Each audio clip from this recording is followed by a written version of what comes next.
دوسرا گروہ آیا ثنویت، مانوی، دو خدا کو ماننے والے، دو خدا ماننے والے. سنا ہے آپ نے؟ دو خدا، ثنویہ، دو خدا مان رہے ہیں. نبی کی خدمت میں آئے کہ ہم دو خداؤں کو مانتے ہیں.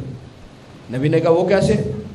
کہا جیسے دنیا میں نیکی بھی ہے بدی بھی ہے، خیر بھی ہے شر بھی ہے، اچھائی بھی ہے برائی بھی ہے، نور بھی ہے ظلمت بھی ہے، اب ایک ہی ذات دو چیزیں صادر نہیں کر سکتی کہ اچھائی بھی بنائے برائی بھی بنائے، نور بھی بنائے ظلمت بھی بنائے، خیر بھی بنائے شر بھی بنائے.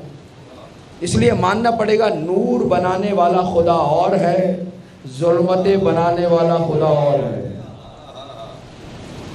آسان ہے؟ دین گھر میں مسلمانوں کے پیدا ہو گئے، بس دین آ گیا. کہ پہنچا کیسے دین آپ تک؟ آنکھیں کھول کے ذرا نگاہ تو کریں کتنے مشکل معاملات ہیں. لوگ کیا کیا بنائے بیٹھے ہوئے ہیں. دو خدا، ایک نور کا خدا ایک ظلمت کا خدا، ایک خیر کا خدا ایک شر کا خدا، ایک اچھائی کا خدا ایک برائی کا خدا، ایک نیکی کا خدا ایک بدی کا خدا. مسکرا کے کہنے لگے یہ ہمارا نظریہ ہے دو خداؤں والا. نبی نے مسکرا کر کہا تم نے دنیا پہ نگاہ کی ہے؟ دنیا میں ایک رنگ ایک ہے یا بہت سے رنگ موجود ہیں؟ الوان، لون، رنگ، کلرز، مختلف رنگ ہیں یا ایک رنگ ہے؟ مختلف. کچھ رنگ ایسے ہیں جو ٹکراتے ہیں، یہ ہوگا تو وہ نہیں ہوگا، وہ ہوگا تو یہ نہیں ہوگا. سیاہ و سفید، لال ہے، ہرا ہے، پیلا ہے، نیلا ہے، سیاہ ہے، سفید، ہزاروں طرح کے رنگ آپ کے سامنے ملائیں تو بن کے سامنے آ جاتے ہیں.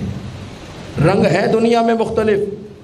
یا رسول اللہ مختلف ہیں تو پھر یہ بھی نظریہ بناؤ سفید رنگ کا خالق اور ہے، سیاہ رنگ کا خالق اور ہے، ہرے رنگ کا خالق اور ہے. اب جتنے رنگ ہو اتنے خالق ہوں گے. پھنس گئے، جواب نہیں تھا. نبی نے فرمایا سنو، خیر ہو یا شر ہو، نیکی ہو یا بدی ہو، خالق بس اللہ ہے. انہی دونوں صلاحیتوں پر عقل کو رکھا ہے. اب فیصلہ عقل کرتی ہے خیر کے راستے پہ جانا ہے یا شر کے راستے پہ جانا ہے، نیکی کے راستے پہ جانا ہے یا بدی کے راستے پہ جانا ہے.